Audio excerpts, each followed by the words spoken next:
بسم اللہ والصلاۃ والسلام علی رسول اللہ. ربی ادخلنی مدخل صدق واخرجنی مخرج صدق واجعل لی من لدنک سلطانا نصیرا. ربی اشرح لی صدری ویسر لی امری واحلل عقدۃ من لسانی یفقهوا قولی واجعل لی وزیرا من اہلی. ربی یسر ولا تعسر وتمم بالخیر. ربی زدنی علما ربی زدنی علما ربی زدنی علما.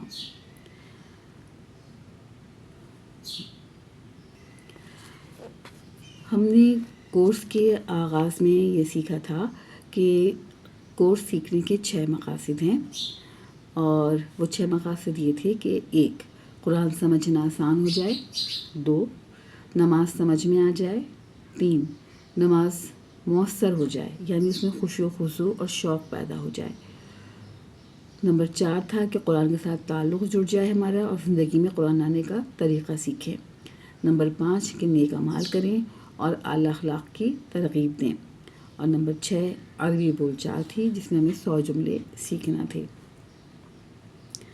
اور ہم نے سمجھا تھا کہ قرآن کریم کو سمجھنا آسان ہے، اور اس کی دلیل قرآن سے تھی کہ اللہ تعالیٰ نے فرمایا وَلَقَدْ يَسَّرْنَا الْقُرْآنَ لِلذِّكْرِ. تحقیق ہم نے نصیحت کے لیے قرآن کو آسان کر دیا ہے.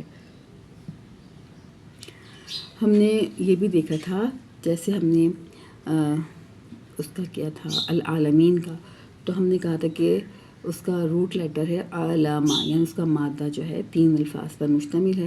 اور ہم نے یہ بھی دیکھا تھا کہ انہی سے عالم بھی بنتا ہے، یعنی عالم دنیا اور عالم علم والا. تو اسی سے اور باب بھی بن جاتے ہیں. علامہ بن جاتا ہے، تعلیم بن جاتا ہے، تعلمہ بن جاتا ہے، علیم بن جاتا ہے. اس طرح کے یہ ایک ہی مادے سے دیکھیں کتنے سارے الفاظ بن رہے ہیں. تو آگے چل کر ہم جب گرامر کے قواعد میں آگے چلیں گے، افعال سیکھیں گے، تو ہمیں بہت مزہ آنے والا ہے. ٹھیک ہے جی. پھر ہم نے یہ بھی دیکھا تھا کہ ہم اس میں سورہ فاتحہ پڑھیں گے، 6 سورتیں پڑھیں گے، اور درود شریف وغیرہ دیکھیں گے، اذان دیکھیں گے، وضو کے ارکان کو دیکھیں گے. تو مختلف چیزیں دیکھیں گے اس میں ہم. اور پھر ہم نے یہ بھی سیکھا تھا کہ قرآن کے کچھ حقوق ہیں ہم پر، جو ہمیں ادا کرنے ضروری ہیں. اور وہ کیا ہیں حقوق قرآن کے؟ وہ 6 حقوق ہیں. تلاوت کرنا، یعنی اس کو پڑھنا. فہم حاصل کرنا، یعنی اس کو سمجھنا. غور و فکر کرنا، تدبر کرنا، اور عمل کرنا. قرآن کے پیغام کو سمجھ کر اس کو پھر پھیلانا، یعنی اس کو تبلیغ کرنا. اور قرآن کی تعلیمات کا نفاذ کرنا، یعنی انفرادی طور پر بھی اور اجتماعی طور پر بھی، یعنی اپنے آپ پر بھی کوشش کرنا، اور اپنے اہل خانہ پر بھی کوشش کرنا، اور جس چیز کو آپ بتا سکتے ہیں کوشش کر سکتے ہیں اس پر کوشش کرنا. پھر ہم نے اس سے کچھ عادتیں سیکھی تھیں، اور ہم نے کہا تھا کہ عادت نمبر 1 ہمیں یہ اپنانی چاہیے کہ سب سے پہلے سیفٹی فرسٹ کا رول اپناتے ہوئے خود کو شیطان کے مکر و فریب سے بچانا چاہیے. اور جب بھی کوئی وسوسہ آئے، کوئی پریشانی آئے، تو ہمیں اعوذ باللہ من الشیطان الرجیم پڑھنا چاہیے. اور یہ ہمیں اپنی عادت نمبر 1 بنا لینی چاہیے.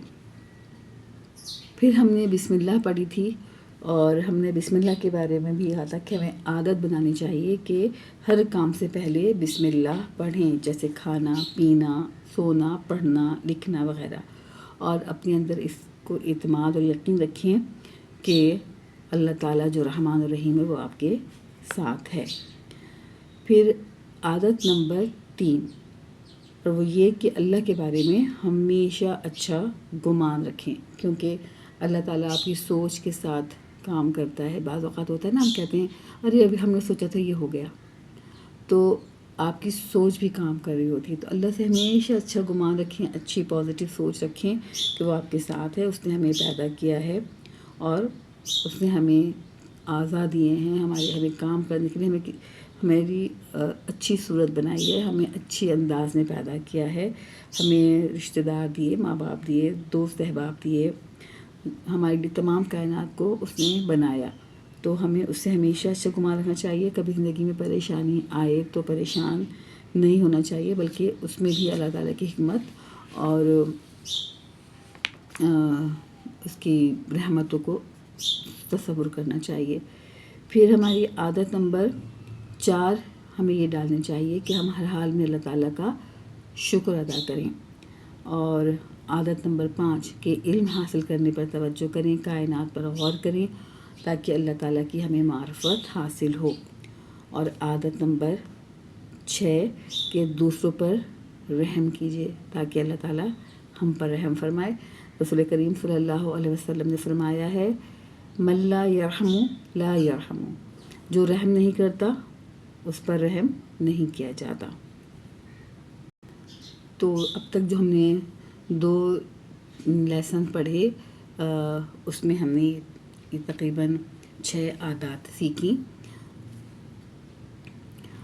امید ہے کہ ان عادات کو اپناتے ہوئے ہم اپنی زندگی میں لاگو کریں گے ان کو، اور کوشش کریں گے کہ ہر لمحہ اللہ تعالیٰ کا شکر ادا کریں اور اس کی نعمتوں اور اس کی برکتوں کو سمیٹیں۔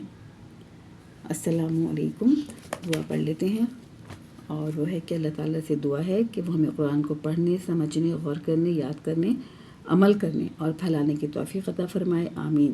سبحان اللہ و بحمدہ، سبحانک اللہم و بحمدک، نشہد ان لا الہ الا انت، نستغفرک و نتوب الیک۔